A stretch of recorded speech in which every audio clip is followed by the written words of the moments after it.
గుర్తుందిగా 2021 మార్చి 14 75 మున్సిపాలిటీలకు జరిగిన ఎన్నికల్లో YSRCP clean sweep చేసింది. 75కు 74 స్థానాల్లో గ్రాండ్ విక్టరీ కొట్టింది. ఒక్క తాడిపత్రి మాత్రం టీడీపీ గెలుచుకుంది. జేసీ ప్రభాకర్ రెడ్డి మున్సిపల్ చైర్మన్గా ఎన్నికయ్యారు. ఆ రోజు ఆయన ఏమన్నారో గుర్తుందిగా. జగన్ తలుచుకుని ఉంటే కేవలం 2 వార్డు మెంబర్లను తన వైపు లాక్కొని ఉంటే నాకు ఈ పదవి దక్కేది కాదు, ఏదేమైనా జగన్ గ్రేట్ అని రాష్ట్రమంతా రీసౌండ్లో వినిపించేలా అన్నారు. That is Jaganmohan Reddy. ప్రజాస్వామ్యం అంటే అది. నిజంగా బలమున్నోడే సీట్లో కూర్చోవాలి. జగన్ ఈ పాలసీని గౌరవించారు. తాడిపత్రిని టీడీపీకి వదిలేశారు. కానీ నిన్న ఈరోజు రాష్ట్రంలో పలు మున్సిపాలిటీలు, పలు కార్పొరేషన్లకు జరిగిన chairman, vice chairman, deputy mayor ఎన్నికల్లో టీడీపీ, జనసేన ఏం చేసాయో తెలుసా? చంద్రబాబు, పవన్ కళ్యాణ్ ఏ స్థాయికి దిగజారారో తెలుసా? టీడీపీ, జనసేన గూండాలు ఏ విధంగా రెచ్చిపోయారో తెలుసా? నడి రోడ్డులో ప్రజాస్వామ్యాన్ని నిలబెట్టి ఎలా ప్రాణం తీశారో తెలుసా?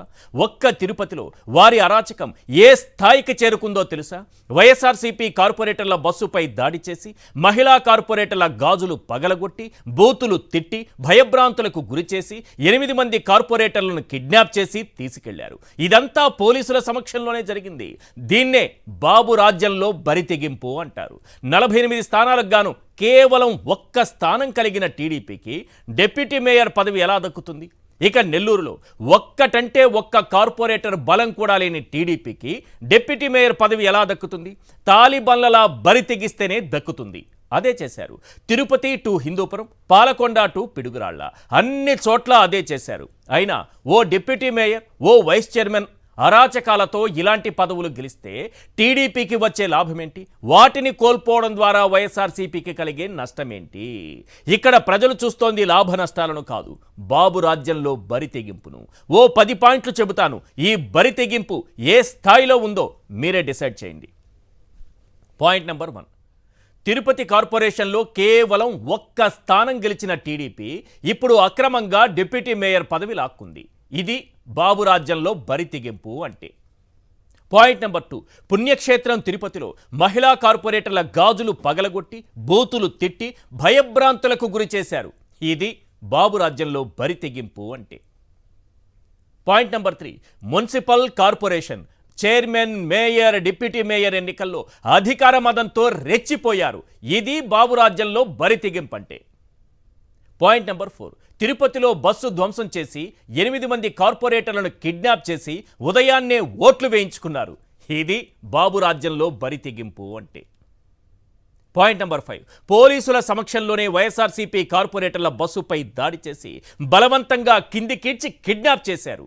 ఇది బాబు రాజ్యంలో బరితెగింపు అంటే. పాయింట్ నెంబర్ 6, నెల్లూరు కార్పొరేషన్లో ఒక్క స్థానం కూడా లేని టీడీపీ ఇప్పుడు అక్రమంగా డిప్యూటీ మేయర్ లాక్కుంది. ఇది బాబు రాజ్యంలో బరితెగింపు అంటే.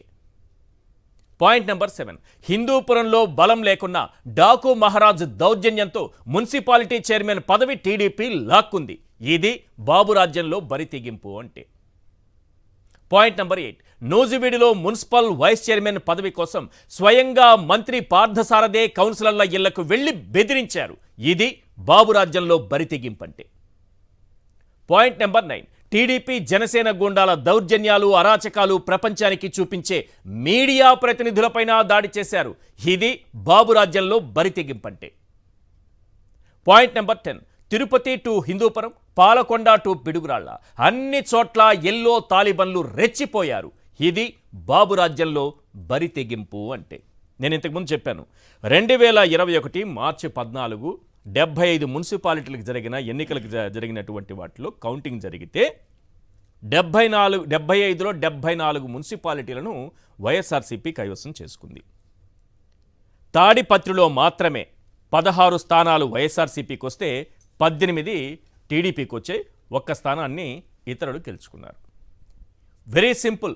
ఒక ఇద్దరిని జగన్మోహన్ రెడ్డి గారు ఇలా లాక్కొని ఉంటే 75కు 75 100% వైఎస్ఆర్సీపీ ఖాతాలోకి వెళ్ళిపోయేవి. 74 గెలిచిన మనకు ఆ ఒక్కటి ఎందుకు? నిజంగా ప్రజలు ఎవరికి ఓటేశారో వాళ్లే ఆ పదవిలో కూర్చోనివ్వండి అని జగన్మోహన్ రెడ్డి గారు చెప్పడం. ఇదే విషయాన్ని మున్సిపల్ చైర్మన్గా ఎన్నికైనటువంటి జేసీ ప్రభాకర్ రెడ్డి గారు జగన్మోహన్ రెడ్డి గారు తలుచుకుని ఉంటే నేను ఈరోజు ఈ పదవిలో కూర్చునేవాడిని కాను. అది జగన్మోహన్ రెడ్డి గారు. అందుకే జగన్మోహన్ రెడ్డి గ్రేట్ అని అన్నారు. కానీ ఈరోజు ఒక 5 చోట్ల deputy mayor, deputy vice chairman,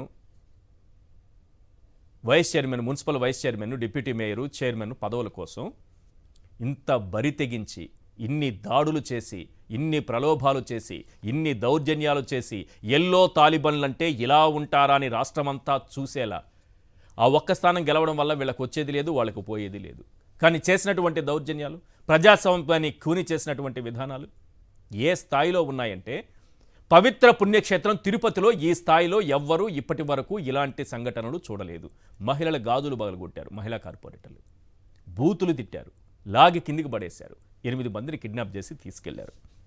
ఒక్కటి గుర్తుపెట్టుకోండి సార్, మన ప్రత్యర్థి కూడా మనల్ని పొగిడినప్పుడే అది విజయం. అంటే జగన్మోహన్ రెడ్డి గారు ఎందుకు ప్రజాస్వామ్యాన్ని పరిరక్షిస్తూ గొప్పగా ఆ స్థానంలో ఉన్నారు. ఈరోజు ఇటు టీడీపీ అటు జనసేన గోండాలు రెచ్చిపోయి ఈ స్థాయికి పడిపోయారనడానికి మన టీడీపీ గొప్పతనాన్ని, ఆ పార్టీ నాయకుల గొప్పతనాన్ని, జనసేన నాయకుల గొప్పతనాన్ని కూడా నిన్న బస్సులపైన దాడి చేసినటువంటి దృశ్యాలను ఒకసారి చూపించండి. ఒక పదవి కోసం, ఒకే ఒక పదవి, మొత్తం ఏం వారి చేతిలోకి వెళ్ళిపోదు. ఒక డిప్యూటీ మేయర్, ఒక వైస్ చైర్మన్, వీటి కోసం ఆ బరి తెగింపు అనేది ఏ స్థాయిలో ఉందో ఒకసారి చూపించింది. ఇది టీడీపీ జనసేన కలిసి మన రాష్ట్రానికి తీసుకొచ్చినటువంటి సంస్కృతి, గొప్ప సంస్కృతి, అద్భుతమైనటువంటి సంస్కృతి. మహిళా కార్పొరేటర్లు బస్సులో ఉన్నారు.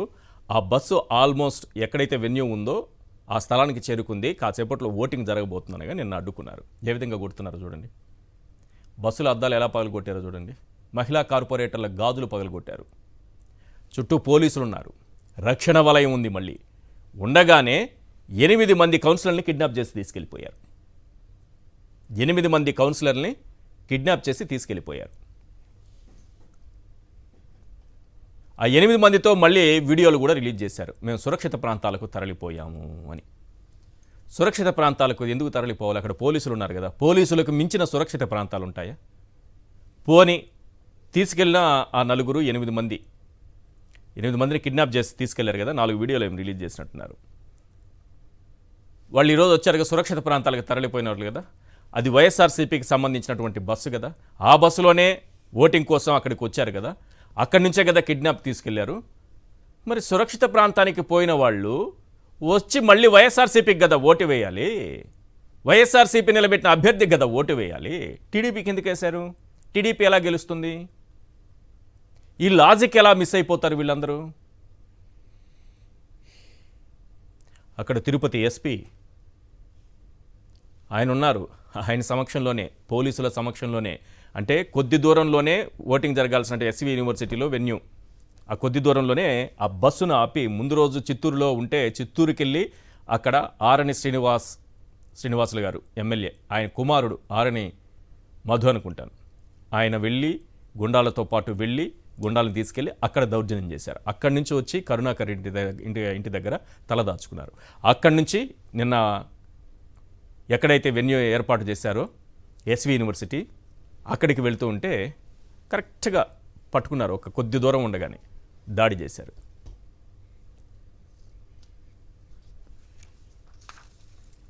ఇంత దుర్మార్గంగా అసలు తిరుపతిలో వీళ్ళకున్నటువంటి సంఖ్యాబలం ఎంత? కేవలం వీళ్ళకున్న సంఖ్యాబలం 48 స్థానాలకు కేవలం ఒక్కటే, ఒకే ఒక్క స్థానాన్ని గెలిచి ఈరోజు అక్కడ డిప్యూటీ మేయర్ని తీసుకెళ్ళిపోయారంటే, ఆ పదవిని అడ్డదారిలో లాక్కున్నారంటే వీళ్ళ అరాచకాలు, దౌర్జన్యాలు ఏ స్థాయిలో ఉన్నాయో అర్థం చేసుకోండి. రెండో ఎగ్జాంపుల్ కూడా చెప్తున్నా, ఇంకొక ఎగ్జాంపుల్ చెప్తున్నా. నెల్లూరులో 0, 50కి టీడీపీకి వచ్చింది 0. ఒక్కరంటే ఒక్క కార్పొరేటర్, ఒక్క కౌన్సిలర్ కూడా లేరు. అక్కడ ఒక్క కౌన్సిలర్ కూడా లేరు, 0. కానీ ఈరోజు డిప్యూటీ మేయర్ గెలిచారు. మీకు సింపుల్ లాజిక్ చెప్తున్నాను సార్. ఆ రోజు జగన్మోహన్ రెడ్డి గారి గురించి జేసీ ప్రభాకర్ రెడ్డి గారు ఏం మాట్లాడారు, ఈరోజు టీడీపీ నాయకులు, జనసేన నాయకులు ఏం చేస్తున్నారు? సింపుల్. ఈ దౌర్జన్యంతో మంత్రి పార్థసారథి గారు నూజివీడు కోసం, vice chairman, municipal vice chairman కోసం నేరుగా కౌన్సిలర్ దగ్గరికి వెళ్ళి వాళ్ళ ఇళ్ళకి వెళ్ళి బెదిరించి వచ్చారంటే ఏ స్థాయికి వెళ్ళిపోతున్నారు? సంఖ్యాబలం లేకున్నా, తమ దగ్గర అసలు ఒక్కరు కూడా గెలవకున్నా, ప్రజాస్వామ్యయుతంగా ప్రజాస్వామ్యబద్ధంగా జరిగినటువంటి ఎన్నికల్లో ప్రజలు ఓట్లేసి గెలిపించుకున్నటువంటి కౌన్సిలర్లు, వార్డు మెంబర్లను ఈరోజు బలవంతంగా లాక్కొని బెదిరింపులకు దిగి వారిపైన దాడి చేసి అయితే సూట్ కేసు కాకపోతే అక్రమ కేసు, అయితే సూట్ కేసు లేకపోతే అక్రమ కేసు, ఇవేవి కావంటే కిడ్నాప్లు. నేను ఈ కిడ్నాపులకు సంబంధించి కూడా 4 వీడియోలు కాసేపట్లో మీకు చూపిస్తాను. పైగా వాళ్ళు మళ్ళీ పాపం ఈ బెదిరింపులకు భయపడి టీడీపీకి ఓటేసిన తరువాత వాళ్ళు మళ్ళీ కరుణాకర్ రెడ్డి గారి ఇంటికి వెళ్ళి మరి కన్నీళ్లు పెట్టుకున్న దృశ్యాలు చూపిస్తాను.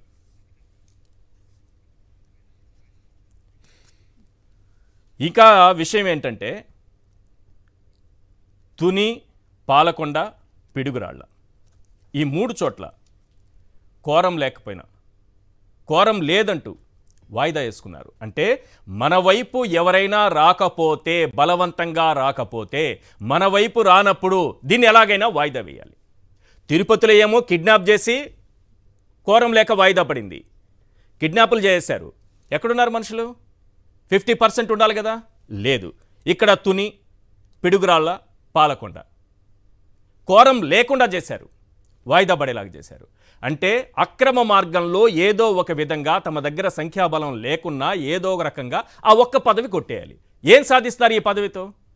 ఇప్పుడు టీడీపీకి వచ్చే లాభం ఏంటి, జనసేనకు వచ్చే లాభం ఏంటి, వైఎస్ఆర్సీపీ కోల్పోయేదేంటి?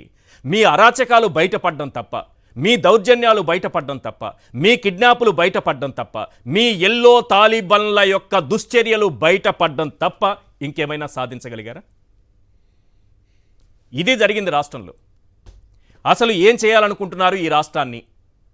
ఇంత అక్రమంగా, ఇంత దౌర్జన్యంగా, సంఖ్యాబలం లేకపోయినా 0 సంఖ్యాబలం ఉన్న చోట కూడా దౌర్జన్యంగా మొత్తం కౌన్సిలర్లను రాక్కున్నటువంటి టీడీపీ, జనసేన, ఒకే ఒక్క స్థానం ఉన్నటువంటి తిరుపతిలో వీళ్ళు చేసినటువంటి దౌర్జన్యం, పవిత్రమైన పుణ్యక్షేత్రంలో మహిళా కార్పొరేటర్ల గాజులు పగలగొట్టారు సార్. పవిత్ర పుణ్యక్షేత్రంలో ఎప్పుడు ఇలాంటి ఘటనలు జరగలేదు. ఎక్కడుంది పవిత్రత? ఆ పవిత్రతనే దెబ్బతీసేశారు. మహిళా కార్పొరేటర్ల గాజులు పగలగొడితే, ఇలాంటి ఘటనలు ఆ పగలగొట్టిన వారి ఇళ్లల్లో జరిగితే ఆ మనసులు ఎంత గాయపడతాయి? ఈ విధంగా పురిగొలిపి, రౌడీలను, గూండాలను పురిగొలిపి ఒక తాలిబాన్లలా తయారు చేసి రాష్ట్రాన్ని అధోగతి పాలు చేస్తున్నటువంటి దృశ్యాలు. వాటి చర్చలో పాల్గొంటున్నారు కేఎస్ ప్రసాద్ గారు, సీనియర్ అనలిస్ట్, అలాగే శేఖర్ రెడ్డి గారు, వైఎస్ఆర్సీపీ అధికార ప్రతినిధి. మరి కాసేపట్లో మనతో పాటు జాయిన్ అవుతారు పసుపులేటి సురేష్, వైఎస్ఆర్సీపీ జిల్లా అధికార ప్రతినిధి తిరుపతి నుంచి. రైట్ ప్రసాద్ గారు, నేను ఇంతకుముందు ఒక ఇంట్రడక్షన్ సమయంలో జేసీ ప్రభాకర్ రెడ్డి గారు వీడియో ఒకటి చూపించారు. తరువాత తిరుపతిలో నిన్న జరిగినటువంటి దాడులు, దౌర్జన్యాలు, కిడ్నాపులకు సంబంధించినటువంటి వీడియోలో చూపించారు. అంటే మనం ఎక్కడికి తీసుకెళ్తున్నాము ఈ రాష్ట్రాన్ని, ప్రజాస్వామ్యాన్ని ఏం చేయాలనుకుంటున్నాం? Point number 1. పాయింట్ నెంబర్ 2, ఈ దాడులు, దౌర్జన్యాలు, కిడ్నాపులు, ఈ బరి తెగింపులు ఇవన్నీ పక్కన పెడితే ఇంకొక కుట్రలు కూడా ఉన్నాయి. అంటే కోరం, వైఎస్ఆర్సీపీకి సంఖ్యాబలం ఉన్న చోట కోరం లేదని ఆ రకంగా వాయిదా, సంఖ్యాబలం ఉన్న చోట కూడా ఏదో ఒక రకంగా కోరం లేదని చెప్పి వాయిదా వేసే కుట్రలు. ఇది మొత్తం రాష్ట్రం మొత్తం కనిపించిన దృశ్యాలు. ఎగ్జాంపుల్గా ఒక్క తిరుపతిని మాత్రమే చూపించారు, ఎందుకంటే పవిత్ర పుణ్యక్షేత్రం, రాష్ట్రం మొత్తం, దేశం మొత్తం అటువైపు చూస్తుంది కాబట్టి. ముందుగా సాక్షి ప్రేక్షకులకు నమస్కారం అండి, అలాగే ప్యానల్లో ఉన్న మిత్రులకి మీకు కూడా నమస్తే అండి. ప్రజాస్వామ్యాన్ని వితంతువు చేయడం అంటే ఈరోజు నిన్న జరిగిన దుర్ఘటనల్ని మనం ప్రజలకి చెప్పాలి. ఎలా చేశారంటే, ఆడపిల్లల గాజులు విరగ్గొట్టి, అంటే వాళ్ళకి కౌన్సిలర్లుగా అర్హత ఉండి వాళ్ళు ఓటేయడానికి వెళ్తున్న వాళ్ళని ఎదురిస్తూ, నిరోధిస్తూ, ప్రజాస్వామ్య పరిరక్షణ చేయవలసిన దగ్గర ప్రజాస్వామ్యానికి విఘాతం కలిగిస్తే, ఎందుకంటే అనురాని చోట అధికులు మనరాదు అన్నది మనం విన్నది. కానీ అర్హత లేని దగ్గర కూడా అర్హులని ఎలా అనిపించుకోవాలని దానికి ఈ దౌర్జన్యకాండే నిదర్శనం. ఎందుకంటే అనర్హత అంటే అర్హత లేని దగ్గర, నా దగ్గర మీకు చెప్పాలంటే సార్, తిరుపతి తీసుకుంటే 48 వైఎస్ఆర్సీపీ కార్పొరేటర్లు ఉన్నారు, టీడీపీ 1.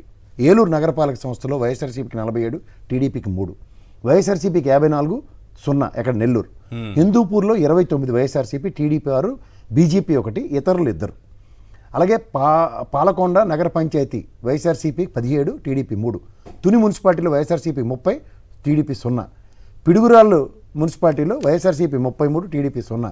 నూజివీడు 25, వైఎస్ఆర్సీపీ, టీడీపీ 7. బుచ్చిరెడ్డిపాలెంలో 18 వైఎస్ఆర్సీపీ ఉంటే 2 టీడీపీ. నందిగామ మున్సిపాలిటీలో 13 వైఎస్ఆర్సీపీ ఉంటే 6 టీడీపీ, జనసేన 1. ఇది ఫస్ట్ ఆఫ్ ఆల్ వీళ్ళకి ప్రజాస్వామ్యం మీద నమ్మకం లేదు, వీళ్ళ బిహేవియర్ ఎలా ఉంటుందని దానికి మీకు ఉదాహరణ ఏంటంటే, మీ ఎలక్షన్స్ బాయ్కాట్ చేస్తున్నాం, మాకు చేతన అవ్వట్లేదని చెప్పారు. అంటే ఎలక్షన్ ఎదుర్కోవడానికి వీళ్ళకి ఈ విధమైన పందాలు ఉన్నాయి వాళ్ళకి. లేకపోతే అక్కడ గెలిచిన 6, 3, 2 ఒకరు ఎలా గెలుస్తారండి? అంటే ఎలక్షన్ నామినేషన్లే వేయలేదని చెప్పారు సార్. నామినేషన్లు వేయకపోతే వీళ్ళంతా ఎలా గెలిచారు? అదే చెప్తున్నాను, నామినేషన్లు వేయలేదన్న తర్వాత ఆ రోజు ఎలక్షన్ ఇవ్వలేదు, వేయనివ్వలేదని అపవాదు. అదంతా అయిన తర్వాత మీరు ఇందాక జేసీ ప్రభాకర్ రెడ్డి గారు వినిపించారు. అలాగే నిమ్మగడ్డ రమేష్ది కూడా క్లిప్పింగ్ ఉంటే వినిపించండి. ఎలక్షన్ కమిషనర్ సుహృద్భావ వాతావరణంలో అసలు ఏ విధమైన అంబిగ్యూటీస్ లేకుండా బ్రహ్మాండంగా జరిగిన ఎలక్షన్ని అభివర్ణించాడు. కాస్త హడావిడి చేసాడు పార్కాయత్ అవన్నీ కుల సమీకరణల్లో. ఓవరాల్గా ఎలక్షన్ బ్రహ్మాండంగా జరిగిందని ఇచ్చిన సర్టిఫికెట్లే. మీకు ఇంకోటి చెప్తున్నా, ఎప్పుడైతే అధినాయకుడు అక్కడ నిలబడ్డాడో, బొత్స సత్యనారాయణ గారు ఎలక్షన్ చూసారా, తోక ముడిచి వెనక్కి వెళ్ళిపోయారు. అప్పుడు ఇదే అడవడి. ఇప్పుడు ఇదే ఎలక్షన్లో మీరు ఇందాక చెప్పారు చూడండి, కోరం అన్న నాన్ కోరం మన దగ్గర మనం బుల్డోస్ చేయగలమా లేకపోతే బలం నిరూపించుకోగలమా అన్న దగ్గర తిరుపతిలో అభినయ్ రెడ్డి, భువన్ కరుణాకర్ రెడ్డి గారు అబ్బాయి మొన్న ఎలక్షన్ ఓడిపోయాడు. అతను కుర్రాడు పోలీస్ స్టేషన్లో బంధించారండి కార్పొరేటర్ని. పోలీస్ స్టేషన్కి వెళ్ళి వెనక్కి తీసుకుని వచ్చారు. బస్సుల్లో వాళ్ళని కిందనేసుకుంటూ మీరు ఇంకా చాలా శాంతమూర్తిలో చెప్పారు. ఇదే పకోడీ ఆ ఛానల్కి దొరుకుంటే ఈ పాటికి వాళ్ళు మిఠాయి పొట్లం చిటారకొమ్మని పెట్టేసి అందరు ఈ పాటికి.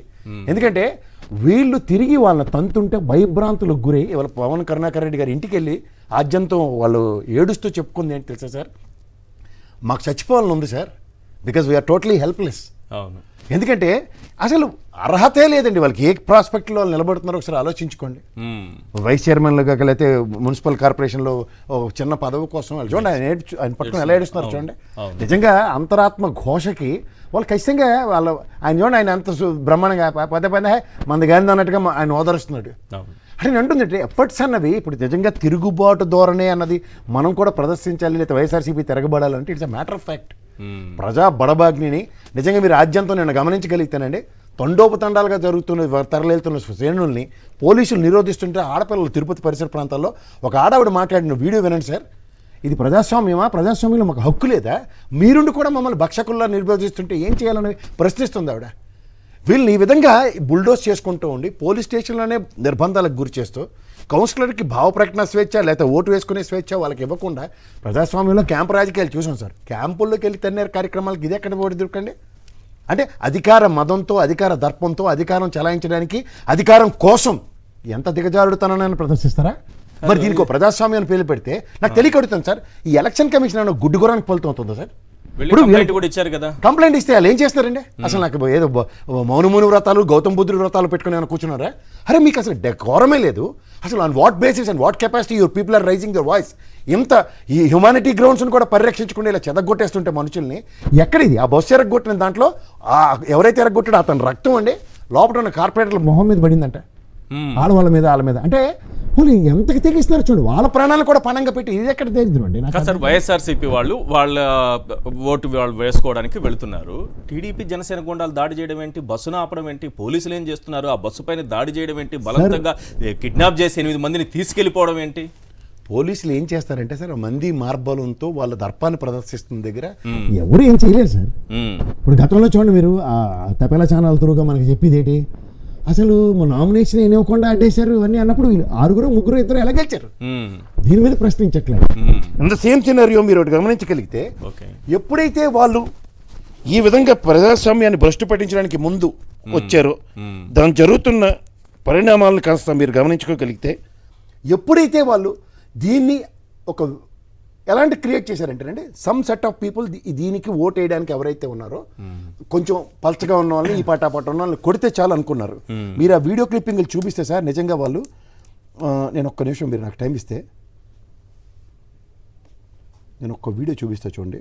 సింపుల్, మీరు చూపించినటువంటి వీడియో ఒకసారి ఆ వీడియోలో అదేంటి ఆ నలుగురు ఒకే లొకేషన్ లో ఉన్నారు? అందులో మీరు గమనించవలసిన మర్మం ఏంటంటే, బస్సు దగ్గర జరిగిన గలాబాకి భయభ్రాంతులకు గురే వెళ్ళిపోయారు. అంటే ప్రొటెక్షన్ లేదు వాళ్ళకి. వాళ్ళే చెప్తున్నారు కదా, మేము సురక్షిత ప్రాంతాలకి వెళ్ళాము. వాళ్ళు పరిరక్షించుకునే కార్యక్రమాలు అంటే వాళ్ళ భయభ్రాంతులకు ఏ స్థాయిలో గురి చేశారో గమనించుకోమండి. రైట్, ఇక్కడ కిడ్నాప్ చేశారు వీళ్ళని, వారితో ఆ వీడియో రిలీజ్ చేయించారు. ఎందుకంటే వాళ్ళు ఏమైపోయారు అనేది పోలీసులకు చెప్పాలి కదా, కాబట్టి వాళ్ళతో ఒక వీడియో రిలీజ్ చేయించారు. ఆ నలుగురు వీడియోలో చూడండి ఒకసారి. నాకు బాగా కనిపిస్తున్న నేను ఐడెంటిఫై చేసింది ఏంటంటే ఆ నలుగురు వీడియోలు ప్లీజ్ మీరు చూపించండి, అది తీసేయండి. ఆ నలుగురు వీడియోలు చూపించండి, చూడండి. అందులో ఆ రూఫ్ చూడండి ఒకసారి, నలుగురికి ఒకటే ఉంది. నలుగురికి ఆ రూఫ్ చూడండి.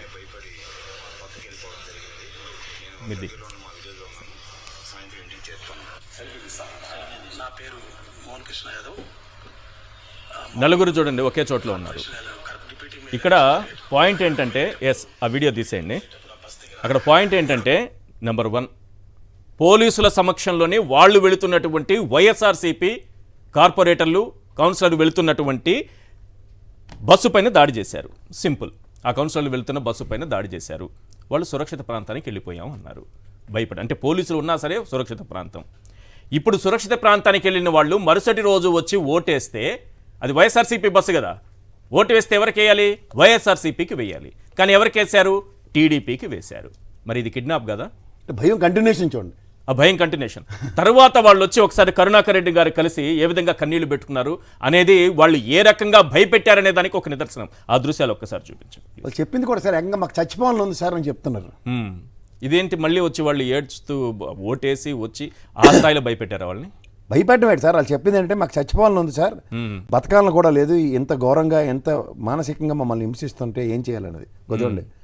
డిప్యూటీ మేయర్ టీడీపీ అభ్యర్థి మునికృష్ణకు మద్దతు పలికిన కార్పొరేటర్ మాజీ ఎమ్మెల్యే భువన్ రెడ్డికి వెళ్ళారు. మాకు బతకాలం లేదు, మమ్మల్ని ఇలా ఇబ్బందులు పెట్టారు, అందుకే ఓట్లు వేసాం అంటూ కార్పొరేటర్లు భూమన కాళ్ళు పట్టుకున్నారు.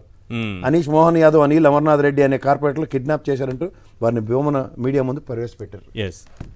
అంటే నేను అంటుంది ఏంటంటే, the prospect of and the purpose of డెమోక్రసీలో ఎలక్షన్ కమిషన్ ఏం చేస్తుంది అన్నది మాత్రం ఒకసారి గమనించుకోండి. ఎందుకంటే వీళ్ళకి కోరం లేదు, ఏ ప్రాతిపదిక మీద వీళ్ళు ఏ విధంగా యాక్సెప్ట్ చేస్తారు. ఎండ్ ఆఫ్ ద డే ఈ రిజల్ట్ మళ్ళీ ఎలక్షన్ కమిషన్కి ఇవ్వాలి కదా. రైట్. వైఎస్ఆర్సీపీకి అనుకూలంగా ఉన్న చోట, ఎక్కడైతే వైఎస్ఆర్సీపీ గెలవబోతుందో అనుకూలంగా ఉన్న చోట కోరం లేదని వాయిదా వేస్తారు. పాలకొండ తీసుకోండి, తుని తీసుకోండి, పిడుగురాళ్ళ తీసుకోండి. పిడుగురాళ్లలో కౌన్సిలర్లను పోలీసులే వాహనాల్లో ఎక్కించుకొని తీసుకెళ్లిపోయారంటే కిడ్నాప్ చేస్తోంది కూటమికి ఉండాలా లేకపోతే పోలీసులా అన్న అనుమానం కలుగుతోంది. ఈరోజు ఇక్కడ తిరుపతి ఘటనలో పోలీసుల సహకారం కనిపిస్తోంది. పోలీసులే వాహనాల్లో ఎక్కించుకొని పోవడం ఏంటి సార్? వాళ్ళకి ఎక్కడా కోరం లేదు సార్. వాళ్ళు చేయగలిగింది ఏంటంటే, మేము వీళ్ళని తన్ని ఓటేయించుకోగలం అన్న బరి తెగింపు ఎక్కడైతే వచ్చిందో అక్కడ ఆ విధంగా ముందుకెళ్ళారు. శేఖర్ రెడ్డి గారు ఏంటి సార్, నేను ఒక ఉదాహరణ చూపించాను. జస్ట్ 74కి 75కి 74, ఆ ఒక్కటి కూడా తీసేసుకుంటే అయిపోయింది. దౌర్జన్యం చేయొచ్చు కదా, మీరు నేర్చుకోలేదా? మీ నాయకుడు మీకు నేర్పించలేదా? మరి ప్రత్యర్థుల దగ్గర నుంచి కూడా పొగడతలేండి సార్. సార్ నమస్తే అండి ఈశ్వర్ గారు. 100% అని వేసుకోవడానికి బాగుండేది కదా. Thank you. చెప్పండి. Good evening sir. Good evening sir. నిన్న ఈ రోజు రాష్ట్రంలో కూటమి కాలకేయుల సాక్షిగా ప్రజాస్వామ్యం కూని అయింది సార్. ఎంతలా అంటే మా ప్రసాద్ అన్న చెప్పినట్టుగా తిరుపతి నుంచి మొదలు పెట్టుకుంటే నందిగాం వరకు సార్, ఏదైతే డిప్యూటీ మేయర్ ఎలక్షన్స్ అలాగే డిప్యూటీ చైర్మన్ ఎలక్షన్స్ జరిగిన వాటిల్లో తిరుపతి, ఏలూరు, నెల్లూరు, హిందూపూర్, పాలకొండ, తుని, పిడుగురాళ్ళ, నూజివీడు, బుచ్చి, నందిగాం సార్. ఈ అన్ని నియోజకవర్గాల్లో కూడా వైఎస్ఆర్ కాంగ్రెస్ పార్టీకి ఏదైతే కావాల్సిన మెజారిటీ కంటే కూడా ఎక్కువ ఉన్నాయి సార్. కార్పొరేటర్స్ కానీ అదే విధంగా ఏదైతే మున్సిపల్ కౌన్సిలర్లు కానీ కావాల్సిన వాళ్ళకంటే కూడా ఎక్కువ మాకు మెజారిటీ ఉన్న అప్రజాస్వామ్యబద్ధంగా వాళ్ళు అసలు పోటీ చేయడమే తప్పు సార్. ఇక్కడ కూటమికి చెందినటువంటి నాయకుల స్టేట్మెంట్స్ ఎలా ఉంటాయంటే సార్, ఏదైతే ఉత్తరాంధ్ర ఎమ్మెల్సీ ఎలక్షన్స్ లో భాగంగా బొత్స సత్యనారాయణ గారిని మేము వైఎస్ఆర్ కాంగ్రెస్ పార్టీ నుంచి నిలబెట్టగానే వాళ్ళు పోటీ చేయకున్న తర్వాత ఈ ఎల్లో మీడియా కానీ తెలుగుదేశం పార్టీకి చెందిన నాయకులు, జనసేన వాళ్ళు చెప్పిన మాట ఏంటంటే, మాకు మ్యాండేట్ లేకుండా మేము పోటీ చేసి ప్రజాస్వామ్యాన్ని కూని చేయలేము, మా ప్రభుత్వం అధికారంలో ఉన్నంత కాలం ప్రజాస్వామ్యం ఏదైతే ఉందో అది కాస్త రక్షించబడుతుందని చెప్పి ఆయన ఏదైతే స్టేట్మెంట్స్ ఇవ్వటం, దానికి సార్ ఈ రోజు మీకు మ్యాండేట్ లేకుండా ఎట్లా మీరు ఈరోజు చేశారు సార్? దానికి సమాధానం చెప్పాలి ఖచ్చితంగా వీళ్ళు. ఇంకో విషయం సార్, మీరు మాట్లాడుతూ ఏదైతే సార్ ఇవి మాత్రమే పగలగొట్టినే చూపిస్తున్నారు సార్.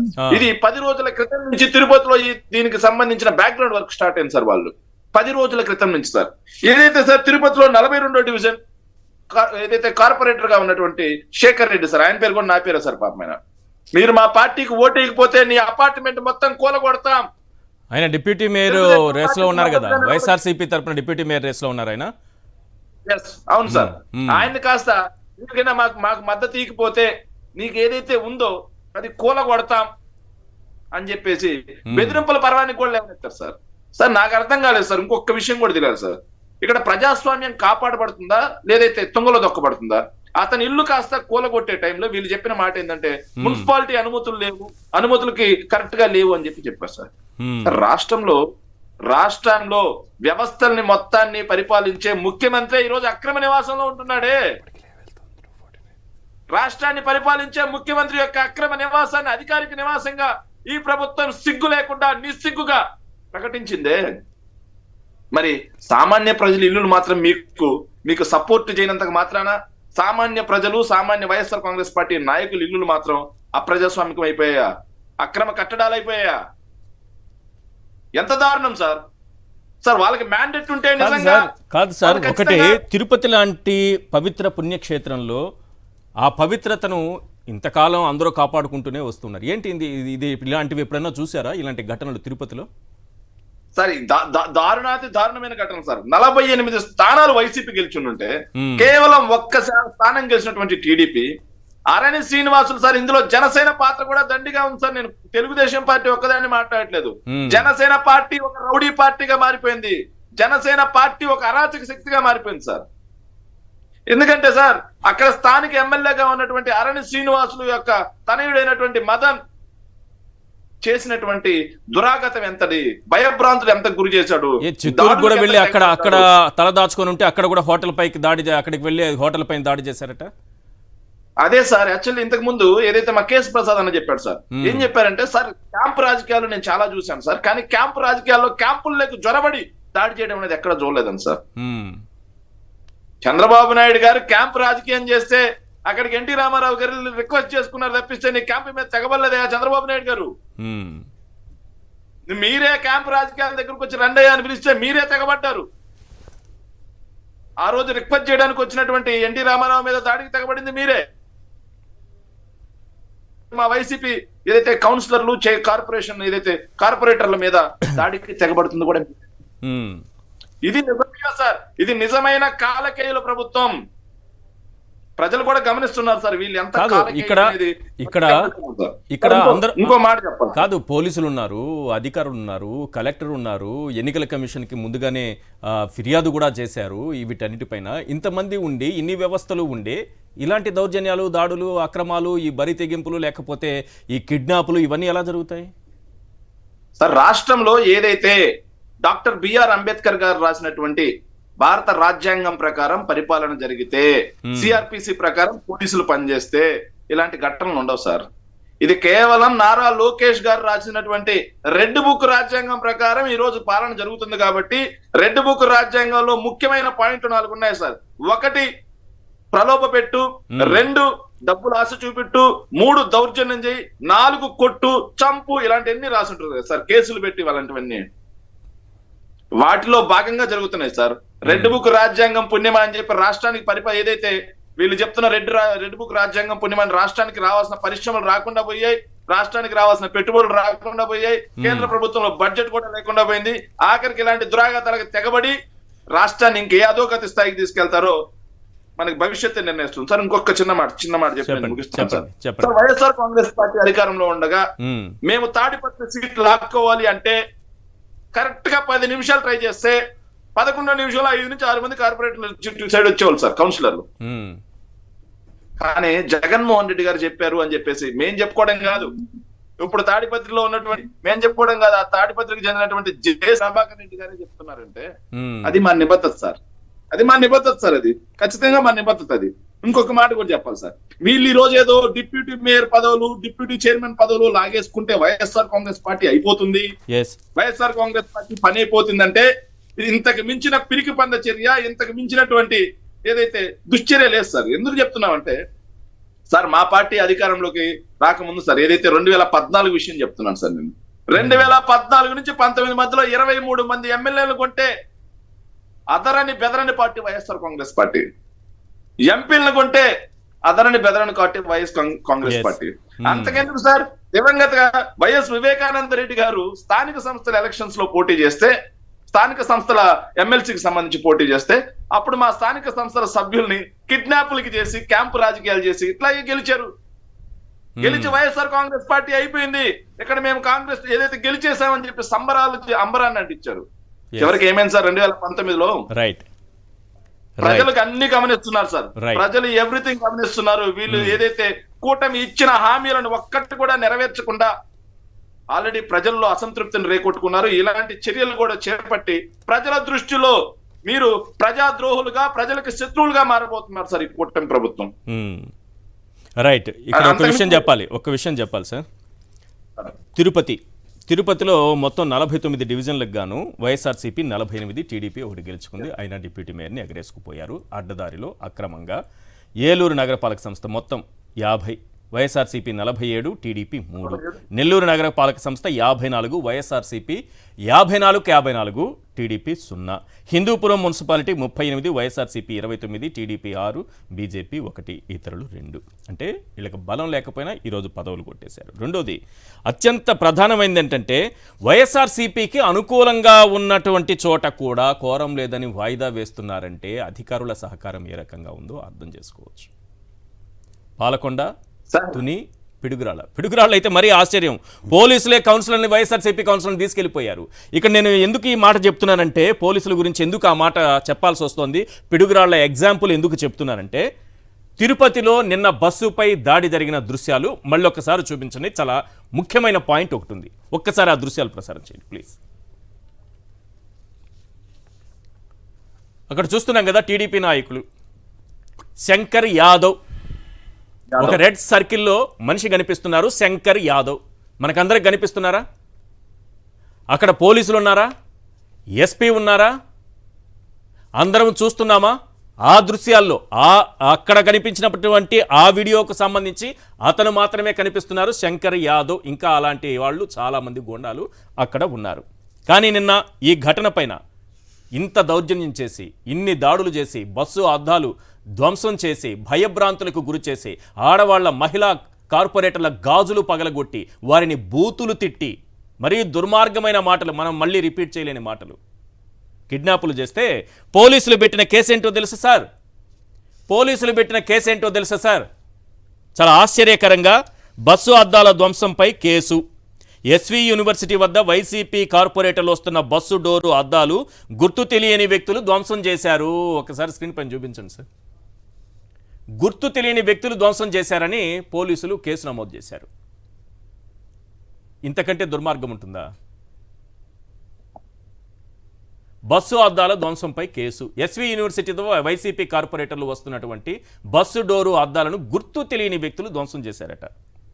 ఏమండి, తిరుపతి నుంచే సురేష్ గారు, మీరు తిరుపతిలోనే ఉన్నారు. వాళ్ళు ఎవరో పాపం పోలీసులకు తెలియదట, ఎవరో గుర్తు తెలియని వ్యక్తులట. మీకేమన్నా తెలుసా? అసలు ఏం జరిగింది సార్ అక్కడ? మరి సిఐ గారికి మేము అక్కడ ఉన్నప్పుడే ఆయన పేరేంటి, వివరాలేంటి, పార్టీ ఏంటి, వివరాలన్నీ ఇచ్చినప్పుడు కూడా ఆయనకి ఎందుకు గుర్తు రాలేదైతే మాకైతే తెలియదు సార్. ఆ సంఘటన జరిగినప్పుడు 20 మీటర్ల పరిధిలో నేను బస్సుకి అతి దగ్గరగా ఉన్నాను.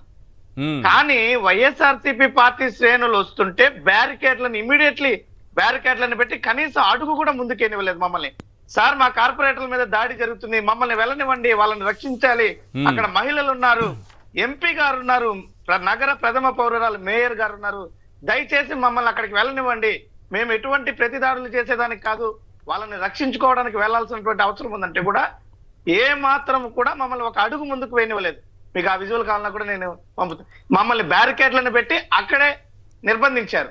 మరి అక్కడికి దగ్గర 400 నుంచి 600 మంది పైచీలకు ఆ యొక్క కూటమి పార్టీలకు చెందినటువంటి నాయకులు అక్కడ గుమిగూడి ఉన్నప్పుడు వాళ్ళకి ఏ రకంగా అనుమతి వచ్చిందైతే మాకు అర్థం కావట్లేదు. వాస్తవానికి మేము కేవలం బస్సుని అక్కడ వరకు పంపడానికి కూడా కారణం ఏంటంటే సార్, ఉదయాన్నే అందరు కార్పొరేటర్లని వాహనాన్ని ఏర్పాటు చేసి senate hall, SV university senate hall కి పంపడానికి ఏర్పాట్లు చేస్తున్నాం. వారితో పాటుగా మేము వైఎస్ఆర్సీపీ పార్టీ శ్రేణులందరూ కూడా వెళ్లాలని నిర్ణయించుకొని ఉంటుంటే పోలీస్ అధికారులు వచ్చి సార్ టౌన్ లో 144 సెక్షన్ ఉంది, 30 యాక్ట్ అమల్లో ఉంది, దయచేసి మీరు కోఆపరేట్ చేయండి సార్, ఇంత మీ పార్టీ క్యాడర్ ఇక్కడ అసెంబ్లీ కాకూడదు, ఇది లా అండ్ ఆర్డర్ ఇష్యూ వస్తుంది అన్నారు.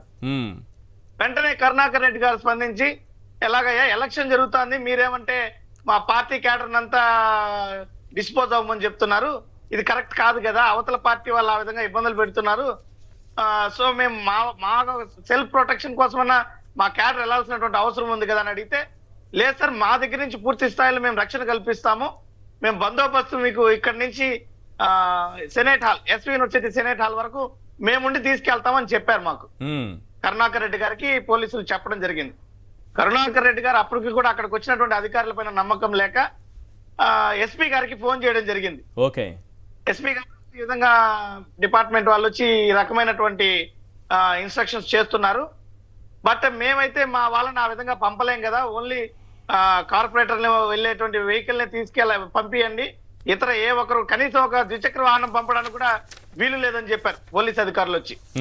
ఒక చిన్న 2 వీలర్ కూడా కార్పొరేటర్లు వెళ్తున్నటువంటి వాహనం వెంట రాకూడదు అని చాలా గట్టిగా మాకు ఇన్స్ట్రక్షన్స్ ఇచ్చెళ్ళారు. మరి ఈ యొక్క యాక్ట్ ఉంది, 144 సెక్షన్ ఉందని కరుణాకర్ రెడ్డి గారు వాటికి రెస్పెక్ట్ చేసి పోలీసుల పైన నమ్మకంతో అప్పటికి పదే ఎస్పీ గారికి చెప్పారు, సార్ మీ మీద నమ్మకంతో, మీ మాట పైన ఉన్నటువంటి నమ్మకంతో ఒక అధికారిగా మీకు మర్యాద ఇచ్చి నేను మా వాళ్ళని పంపుతున్నాను, అక్కడ ఏ రకమైనటువంటి ఇబ్బందులు లేకుండా ప్రజాస్వామ్యబద్ధంగా ఎన్నిక జరిగేటువంటి విధంగా మీరు చేయాలనేటువంటి మాట తీసుకొని ఎస్పీ గారు కూడా మాట ఇవ్వడం జరిగింది. అయితే మీరు ఆ బస్సు మీద దాడి చేస్తున్నటువంటి విజువల్ ఏమో చూసాం, బస్సుకి అవతల వైపే వేదిక ఏదైతే ఎన్నిక జరగాలి, ఎంత దూరం ఉంటుంది అక్కడ నుంచి, ఎంత దూరం ఉంటుంది? ఒక 30-40 మీటర్లు ఉంటుంది అంతే సార్, నడిస్తే కూడా వెళ్ళిపోవచ్చు, ఒక్క నిమిషంలో లోపలికి వెళ్ళేటువంటి అవకాశం ఉంది. ఇప్పుడు అక్కడ దౌర్జన్యాలు జరగకుండా ఉంటే పోలీసులు నిజంగానే సహకరించి ఉంటే, ఈ కిడ్నాపులు జరగకుండా ఉంటే వైఎస్ఆర్సీపీ గెలిచేదా? 100% గెలిచేది సార్. బస్సు బయలుదేరే ముందు విజువల్స్ మీరు చూస్తే కావాల్సినటువంటి మెజారిటీ 28 మంది కార్పొరేటర్లు, 26 వాస్తవానికి కావాల్సింది, 26 అయినప్పటికీ కూడా 28 మందిని వాహనం లెక్కించి పోలీసులకు అప్పచెప్పి పోలీసుల మీద నమ్మకంతో చట్టాలను గౌరవించి కరుణాకర్ రెడ్డి గారు ఎన్నికల కేంద్రం వరకు పంపడం జరిగింది. వాహనం బయలుదేరే ముందు కూడా 28 మందిని కనీసం వాళ్ళకి అడిషనల్ గా ఒకరినిద్దరిని సపోర్ట్ గా పంపించాలంటే కూడా ఒప్పుకోలేదు పోలీస్ అధికారులు. ఓకే, ముందస్తుగా వాళ్ళ పథకం ప్రకారమే కూటమి పార్టీలకు ఈ రకమైనటువంటి సపోర్ట్ వాళ్ళు వెనక నుండి చేయడం జరిగిందని ఇప్పుడు 8 మందిని కిడ్నాప్ చేశారు కదా, వాళ్ళందరూ టీడీపీకి వేశారా? ఇప్పుడు ఆ బస్సులో ఉన్న వాళ్ళే కదా వాళ్ళు? అవును సార్, ఆ బస్సులో ఉన్న వాళ్ళే. ముందు రోజేమో వైఎస్ఆర్సీపీ బస్సులో ఉన్నారు నిన్నటి రోజున, ఈ రోజు ఏమో అంటే కనపడకుండా పోయి ఈ రోజు వచ్చి టీడీపీకి అనుకూలంగా ఓటేశారు. సార్ మొత్తం నలుగురిని తీసుకెళ్లడం జరిగింది నిన్న. ఓకే, మిగిలిన వాళ్ళు అక్కడ ఉన్నటువంటి పరిస్థితుల్లో తప్పించుకొని మళ్ళీ మన శిబిరానికి చేరడం జరిగింది. అయితే ఈ నలుగురిని కూడా ఇందాక ముందు మీరు విజువల్స్ చూశారు, అవును, ఒకే ప్రాంతంలో ఉన్నారు, కానీ ఒకరి బంధువుల ఇంట్లో ఉన్నాను, ఒకరి స్నేహితుల ఇంట్లో ఉన్నాను, నేను సురక్షితంగా ఉన్నానని చెప్పి, అది కూడా ఎందుకంటే న్యాయస్థానాలను తప్పుదోవ పట్టించడానికి అందరికి ఒకటే డిజైన్ ఇచ్చారేమో బంధువులందరికీ. అవును, ప్రజలను తప్పుదోవ పట్టించాలి, న్యాయస్థానాలను తప్పుదోవ పట్టించి చట్టంలో ఉన్నటువంటి లొసుగులను ఎత్తుకు వీరు కాపాడుకోవాలి, వీరిని తమను తామని ఈ రకంగా ప్రవర్తించడం జరిగింది. ఏంటి వాళ్ళు ఏమైనా కొట్టారు, భయపెట్టారు, ఏం జరిగింది? వాళ్ళు వచ్చి ఆ విధంగా కన్నీళ్లు పెట్టుకుని ఏడుస్తున్నారు, ఏం జరిగిందంటే? మీరు ఉంటారు కదా అక్కడ దగ్గర, ఏం జరిగింది? నేను అక్కడే, వాళ్ళు వచ్చినప్పుడు కూడా అక్కడే ఉన్నాను సార్, ఆ విజువల్ జరిగేటప్పుడు కూడా నేను అక్కడే ఉన్నాను కరుణాకర్ రెడ్డి గారితో పాటు. ఎలక్షన్ అయిపోగానే ఆశ్చర్యం ఏంటంటే వైఎస్ఆర్ కాంగ్రెస్ పార్టీకి ఓటు వేసి వైఎస్ఆర్ కాంగ్రెస్ పార్టీ వైపు నిలబడినటువంటి కార్పొరేటర్లు రావడానికన్నా ముందు ఈ నలుగురు వచ్చారు. మన వాహనం రాకముందే ఈ నలుగురు ఎవరైతే నిన్న అపహరణకు గురయ్యారో వారు అక్కడ ఎన్నికైన 10 నిమిషాల వ్యవధిలోనే కరుణాకర్ రెడ్డి గారి ఇంటి వద్దకు చేరుకుని ఆ రకంగా రోధించడం జరిగింది. మీరు ఈ విజువల్ ఇంకొకటి అబ్జర్వ్ చేయాలి, ఒకసారి ఆ నలుగురు విజువల్ ఉంటే మీ దగ్గర డిస్ప్లేలో చూడండి, ఆ నలుగురికి ఒకే రకమైనటువంటి చొక్కాలు. ఒకే రకమైనటువంటి చొక్కాలు. నిన్న విజువల్ లో పాపం వాళ్ళని దాడి చేసి వాళ్ళ బట్టలను చింపి ఓహో. వాళ్ళకి ఇబ్బందులు అయితే అందరికి షర్ట్లు కూడా ఇచ్చారా ఎన్నికకి మళ్ళీ? వెళ్ళేటప్పుడు మాత్రం మర్యాదగా వాళ్ళకందరికి ఒకే రకమైనటువంటి చొక్కాలు, కొన్ని మెజర్మెంట్స్ అన్న తీసుకొని కరెక్ట్ గా సరిపోయి ఇచ్చారా లేదా? మెజర్మెంట్లు అవేమీ జరగకుండా నేరుగా తెచ్చి ఇవ్వడం జరిగింది నేరుగా సార్. తెచ్చేశారు. ఆ ఏం చొక్కాలను దొరుకుతుంది? ఒకసారి చూడండి. ఉమ్, అదే రకమైనటువంటి చొక్కాలు తెచ్చి ఉమ్, మరి వారి బంధువుల ఇంటికి స్నేహితుల ఇంటికి వెళ్ళిన వాళ్ళైతే ఉదయాన్నే ఎల్లో పార్టీకి ఎల్లో రంగు బస్సుని తీసుకొచ్చారు వాళ్ళు రావడం కూడా. రైట్. ఎల్లో రంగు బస్సులో ఆ, ఆ బస్సులో నుంచి బంధువుల ఇంటికి వెళ్ళినటువంటి కార్పొరేటర్ ఎలా దిగగలిగాడు, Yes. స్నేహితుల ఇంటికి వెళ్ళినటువంటి కార్పొరేటర్ ఎలా దిగగలిగాడు, సురక్షిత ప్రాంతానికి వెళ్ళినటువంటి కార్పొరేటర్ ఈ రకమైన ఎల్లో రంగు బస్సులో నుంచి ఎలా వరుసగా దిగగలిగారో మాకు అర్థం కావట్లేదు. రైట్. మరి రైట్. వారు వచ్చిన తర్వాత సార్, కానీ ఇక్కడ మీరు ఈ అపహరణ ఈ ఎపిసోడే కాదు సార్. తిరుపతిలో 10 రోజులుగా సార్, దాదాపు 10 రోజులుగా Yes. ప్రజాస్వామ్యం కూలి కాబడుతోంది. Yes. మీరు చూస్తే YSR Congress party deputy mayor అభ్యర్థిని ప్రకటించినప్పటి నుంచి సార్, తొలుత శేఖర్ రెడ్డి అనే అభ్యర్థిని ప్రకటించడం జరిగింది. ప్రకటించినటువంటి ఒక్కరోజు వ్యవధిలోనే ఆయన పైన దాడులకి బెదిరింపులు చేశారు. Yes. ఫస్ట్ నీ ఆస్తులను కొలగొడతాం, నీ నిర్మాణాలను కొలగొడతామని చెప్పి వార్నింగ్ ఇవ్వడం జరిగింది. అయినప్పటికీ కూడా వారు గట్టిగా నిలబడడం జరిగింది. కానీ ఆయన ప్రలోభాలకి బెదిరింపులకి లొంగలేదని కార్యాచరణను ప్రారంభించారు మున్సిపల్ అధికారులు. నేరుగా రావడం, ఇక్కడ ఉన్నటువంటి పోలీసు వ్యవస్థ పైన, పోలీసు అధికారుల పైన నమ్మకం లేదని ఒక క్యాంపు ఏర్పాటు చేసి వాళ్ళని తిరుపతి నుంచి దూరంగా పంపితే, ఇక్కడ పోలీసు అధికారులు మున్సిపల్ అధికారులు కుమ్మక్కై ఈ యొక్క కూటమి నాయకుల మాటలు విని నేరుగా ఆస్తులు ధ్వంసం చేయడానికి రంగంలోకి దిగారు. వెంటనే అభినయ్ రెడ్డి గారు మేము అందరం కూడా హుటాహుటిని అక్కడికి చేరుకుంటే సార్, నగర ప్రథమ పౌరురాలైనటువంటి మేయర్ గారు కూడా వచ్చి ప్రశ్నించారు. ఏంటండి ఈ రకమైనటువంటి దాడులు? సుప్రీంకోర్టు తీర్పులు ఉన్నాయి, వీటిని మీరు ఈ రకంగా ఒకవేళ నిర్మాణాలు విరుద్ధంగా ఉన్నా కూడా వాళ్ళకి గడువు ఇవ్వాలి, సంబంధించినటువంటి యజమానికి మీరు గడువు ఇవ్వాల్సినటువంటి ఉంది. ఇవన్నీ చెప్తుంటే కూడా ఏమాత్రం కూడా వినకుండా దాడులకు తెగబడ్డారు. రైట్. ఇక్కడ ఇంకొక పాయింట్, ముఖ్యమైన పాయింట్ ఒకటి మాట్లాడుకోవాలి. చంద్రబాబు నాయుడు గారు ప్రజాస్వామ్యానికి పాత్రేస్తుంటే ఎల్లో మీడియా విలువలకు పాత్రేస్తోంది, జర్నలిజం విలువలకు. ఏ రకంగా అంటారా? ఈరోజు రామోజీరావు గారి ఆత్మ, ఈనాడు దినపత్రిక వారి ఆత్మ రాసినటువంటి వార్త ఏంటంటే, ఆ స్థానాలన్నీ కూటమి ఖాతాలోకట. హిందూపురం మున్సిపల్ చైర్పర్సన్ పదవి తేదేపాకు. గతంలో ప్రలోభాలు బెదిరింపులతో గెలిచిన వైకాపా. ప్రజలు ఓట్లేసి గెలిపించలేదు. ఇప్పుడు చంద్రబాబు నాయుడు గారు ఏ రకంగా దాడులు, దౌర్జన్యాలు, కిడ్నాపులు చేయిస్తున్నారో ఆ స్థాయిలో చేశారట. ప్రజలు ఓట్లేలేదట. నెల్లూరు, ఏలూరు డిప్యూటీ మేయర్ పదవులు కూటమికే. వైకాపా కార్పొరేటర్లు, కౌన్సిలర్లు ఇటు రావడంతో తేలిగ్గా గెలుపు. ఇందులో ఈయన రాసుకొస్తారు, వైకాపా హయాంలో బెదిరించి, భయపెట్టి, ప్రలోభాలకు గురిచేసి ఈ స్థానాలన్నింటినీ ఆ పార్టీ గెలుచుకుందట. ఆ స్థానాలన్నీ అలా గెలుచుకొని ఉంటే జేసీ ప్రభాకర్ రెడ్డి గారు ఎందుకు అలా మాట్లాడతారో ఆత్మగారు ఏమన్నా సమాధానం చెప్తారా? రామోజీరావు గారి ఆత్మకు ఒక్కసారి మళ్ళీ జేసీ ప్రభాకర్ రెడ్డి గారి వాయిస్ వినిపించండి. ఆ ఆత్మ అప్పుడైనా శాంతిస్తుందేమో. ఇలాంటి వార్తలు రాయడం ఇది జర్నలిజమేనా? ఇది ఒక జర్నలిజమేనా? ఒకరేమో ప్రజాస్వామ్యాన్ని కూనీ చేస్తారు, ఇంకోరేమో జర్నలిజం విలువలను కూనీ చేస్తారు. ఎస్, సమయం తక్కువ ఉంది, తర్వాత శేఖర్ రెడ్డి గారు కూడా మాట్లాడాలి. ఏంటి సార్ ఈ విధంగా మీడియా కూడా ఈ విధంగా రాయడం ఏంటి? నిన్న జరిగిన దౌర్జన్యాన్ని చూపించాలి కదా, చెప్పాలి కదా. మనకి జర్నలిస్టులుగా, లేకపోతే జర్నలిజం విలువలు కాపాడే ఒక మీడియాలుగా ఏదో పేపర్లు కానీ, టీవీలు కానీ ఎక్కడా ఆ దృశ్యాలు లేవు. వీళ్ళు చేసిన దాడులు, దౌర్జన్యాలు కనపడకుండా చేసి, పైగా వైఎస్ఆర్సీపీ ఇలా గెలిచింది, ఇప్పుడు ప్రశాంతంగా జరిగిపోయిందంట. సార్, ప్రతిసారి దిగజారిపోతారు అన్న దానికి అమ్మ అని లోపు అంతకన్నా ఇంకా దిగజారిపోయి కనబడుతున్నారు ఈ వార్తల్లో. మీకు ఓపిక ఉంది కాబట్టి ఇంకా చదువుతున్నాడు. ఆ ప్రేతాత్మ వార్తలన్నీ చదువుకుని మీరు తిరుగుతున్నారు. ఆ దరిద్రాన్ని నేను ఎప్పుడు చదవను, ఎందుకంటే దానివల్ల దమ్మిడి ఉపయోగం ఉండదు. అందులో అది నిజం కాదు అనుకున్నప్పుడు అబద్ధం కోసం దాన్ని చదవాలి. ప్రజలకు వాస్తవాలు చెప్పడం కోసం దాని గురించి మీరు ఏం చేయాలి? పదం చదవాలి, మీరు అన్వేషించాలి. నిజాన్ని అన్వేషిస్తే దొరుకుతుంది, అబద్ధం మీకు ఏమి కాకుండా దొరుకుతుంది. ఇందాకలా మిత్రుడు చెప్తూ తిరుపతిలో అక్కడ సట్మాస్టర్ సెషన్ బాగా ఎలాబరేట్ చేశాడు. కానీ అక్కడ వాస్తవం ఆయన కూడా మర్చిపోయాడు. ఏంటంటే పోలీస్ యాక్ట్ 30 ఉంది, 144 ఉందన్నారు. కానీ అది కూటమి వాళ్ళకి లేదన్నది అక్కడ జరిగిన దాడితోనే ప్రస్ఫుటంగా కనబడుతుంది. ఎందుకంటే ఆ పోలీస్ యాక్ట్ ఉన్నప్పుడు పోలీసుల సమక్షంలో ఆ విధంగా చేస్తే బైండ్ ఓవర్ కేసులు ఉంటాయి, ఎలాంటి కేసులు ఉంటాయి చెప్పొచ్చు. ఇప్పుడు ఏం కేసు పెట్టాడు? ఇది ఎవరో గుర్తు తెలియని వ్యక్తులు చేస్తారు అంటే గుర్తు మనం పడతాం. అందుకే చెప్తున్నాను దిక్కుమాల పేపర్లు చదివితే కళ్ళు పోతాయని. చెడు వినరాదు చెడు కనకూడదు అన్న దగ్గర ఎప్పుడైతే మీరు అంత పత్తికాయలు అంత అక్షరాలు వేసి రౌండ్ చేసి మరీ చూపించి ఆ పేరు ఊరు జాతకంతో చెప్పి ఆ మిత్రుడు అక్కడ ఉన్న వాళ్ళకి విపులీకరించి చెప్తే కూడా లేదు సార్ తెల్లారా పగొడి పేపర్లో వచ్చింది వార్త పేదే మా యాక్ట్ ఉంటుంది మేము ప్రతిస్పందిస్తాం అని చెప్పినప్పుడు మీరు నేనేం చేయలేం.